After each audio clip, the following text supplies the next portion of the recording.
Transgender people have always existed and will always exist.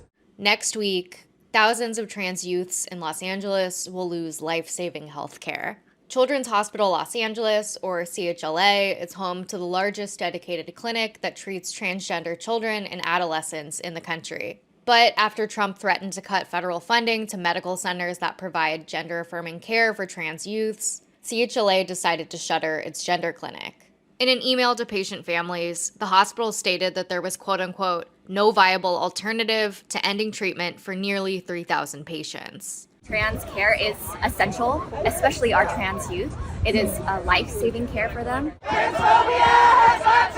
At a rally organized by the LA LGBT Center, Speaker Maria Doe shared testimony from the parent of a trans patient who's losing health care at the hospital. According to the patient's family member, who asked to remain anonymous, when they asked Chief Medical Officer James Stein what the hospital would do to support trans patients and their families, this was his response. We'll fly the trans pride flag outside the hospital. CHLA did not respond to LA Taco's request for comment, and on the day of the rally, the trans pride flag was nowhere to be seen. After 30 years of operation, CHLA's Gender Clinic is one of the country's oldest providers of gender-affirming healthcare for trans youth. When you go to their website, the page for the Center for Trans Youth, Health, and Development displays a statement about its impending closure. That statement is followed by links to 3 different suicide prevention hotlines. For many trans kids and young adults, gender-affirming healthcare is a lifeline that greatly lowers their disproportionately high rates of depression and suicidality.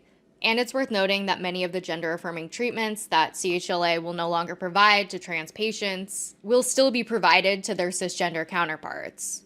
For example, puberty-pausing medications have been used to treat cisgender youth for more than 40 years. And though data is limited, 97% of breast reduction surgeries for minors were performed on cisgender teen boys. No law, no executive order, no war can erase us. Our history is long and our resilience is unbreakable.